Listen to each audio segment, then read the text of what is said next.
Okay, last thing with conics is writing them in standard form. I just want to go back and complete the square on a parabola that we would have done in the past, or I guess a quadratic, because we end up rewriting these conics in this process. But I'm going to complete the square a little bit differently. In the past, I would have said, all right, let's take over and move the c value of this 12 to the other side. Or I might have told you to divide by 3 right away. And the reason why I say divide by 3 is because you can't have this value be something other than just 1x squared. Well, I'm going to do it a little bit different. I'm just going to factor out the 3. And then within the parentheses, there is going to be some number that I'm going to put right there that is going to complete that square. And the process of that is to take the middle number, -2 over 2, and square it. That is just the nature of completing the square, and that gives you -1 squared, so 1. So I'm going to do a +1 right there. Now the thing is over here that factors out into x squared minus 2x plus 1. Because of this 3, when I add 1 to this side, I'm really taking the -12 and I'm adding 3 to that as well.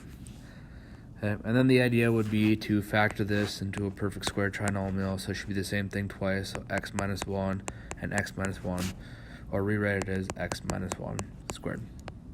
I know I said we were going to solve this, but this is really my point. I don't need to go any farther than this.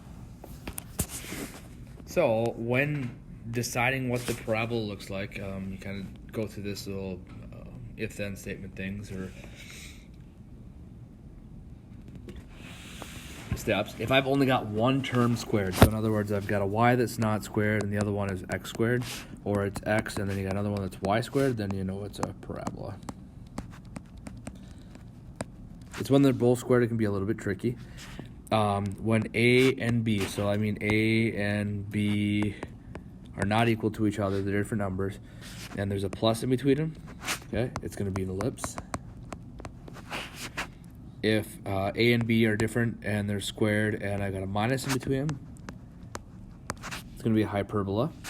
And when a are the same and both are on the coefficients in front of x squared and y squared are the same and it's a plus, then I know it's going to be a circle. Okay, so we're going to identify what conic this is first, and then we're going to rewrite it.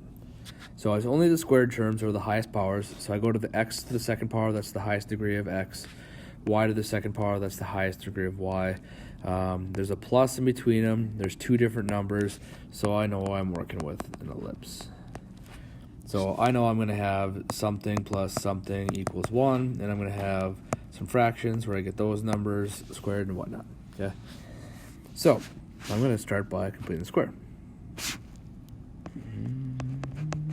There is no square to complete there, it's just 2x squared, so I'm going to start with the y. I take that back, actually. I just noticed that there's a minus 4x. So I'll put the x's next to each other. I'm going to put the y squares by each other. I'm going to move the 4 over, just like I would have done in the past. I'll leave a little bit of space there, but there is no number to put there. So it's y squared set to go. What I'm looking for is a number that I'm going to add to that trail end of the x squared and the x. So again, we're not going to divide them out. We're going to take the greatest common factor up. So we'll pull out the 2.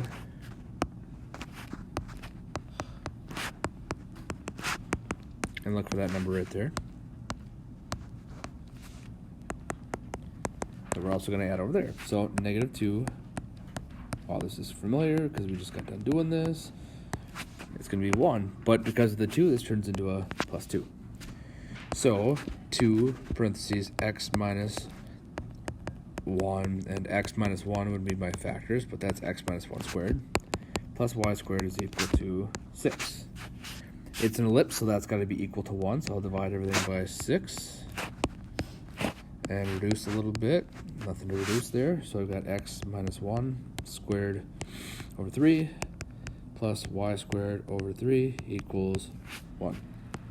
And there's the equation written in standard form. It really helps to know what it is right off the bat. Bigger numbers here, I understand, but I'm looking at my squared, x squared, y squared, and there's a minus. I know I'm working with a hyperbola. Just rearrange them so I got my x's together looking for that number. My y's together, minus 9y squared, minus 144y, and then I'm going to move the 548 over there. And this time, because I've got x squared and x, I'll have to complete the square, y squared and y, I'll have to complete that square too. So I'll end up adding two numbers over here. Okay, take out my greatest common factor of 4.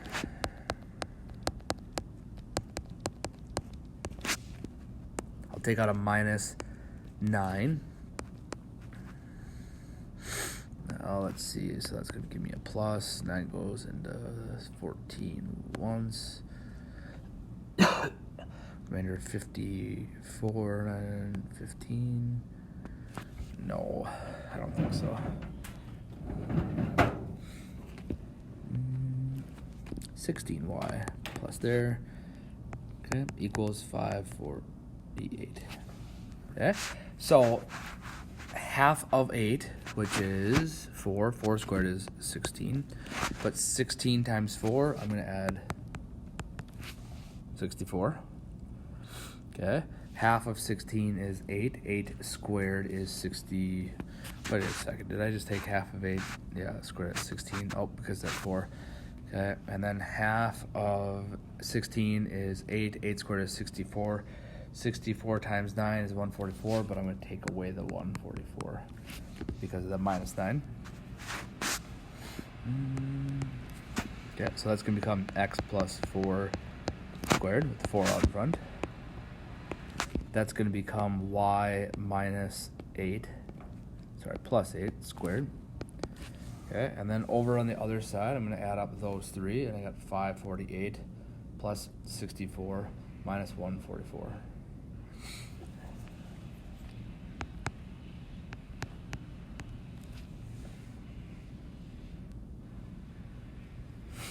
Okay, so that gets me, I'll just move that over, 468.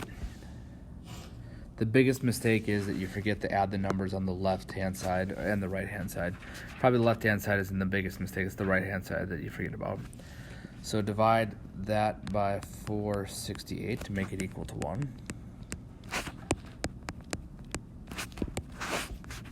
Okay, so 468 divided by 9, okay, would be, 52. 468 divided by 4, 117. So I'm left with x plus 4 squared over 117 minus y plus 8 squared over 52 equals 1. And there's the standard form of my ellipse. Okay. Let's cover some that aren't necessarily ellipses or conics. Okay, here we go. These two, because of the plus and the same number, this one's actually going to be a circle. Yeah, so I'll put the 2x minus 12x plus 2y squared plus 4y. I'm going to pick up the pace a little bit on here. Sorry, minus 2. But the idea is to take out the greatest common factor.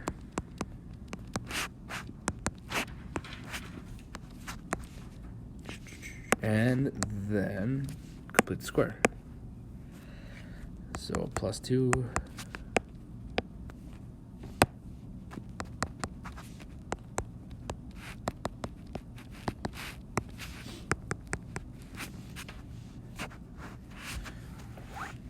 So half of negative 3 would be 9 times 2 plus 18. Okay, 18 plus 2 times 9. Half of that would be 1. 1 times 2, so plus 2. So 2x minus 3 squared plus 2y.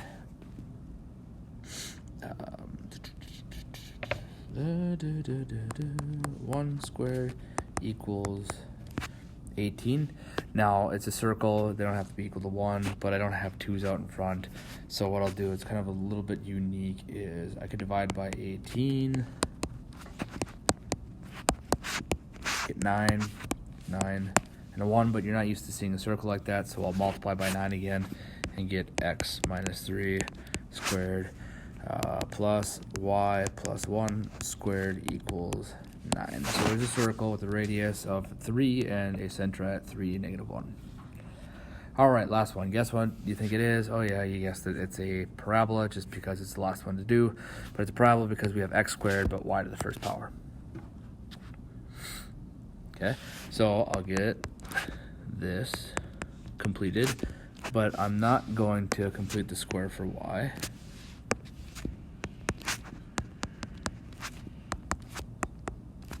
Okay, don't have to take the greatest common factor out this time, so I could just half of that and add 1. Okay, and I get x minus or plus 1 squared. And actually, I'm going to add the 4y over here because it's a parabola. So I got 4y plus 4. But knowing that it's a parabola kind of helps me out, and I know my parabolas are, like x minus h squared, and then I got some fraction out in front with the 4p, and y plus k or minus k, depending on what we got. So to get that fraction, I'll take these and divide by 4, or 1/4 x plus 1 squared equals y plus 1. So not only does it help to know that it's a parabola just because of what you're going to end up with here, but kind of front-loading the information and knowing a little bit more about the shape or how it should look parabola in the end. So not stopping here, but stopping at the very end with that fraction of 1/4.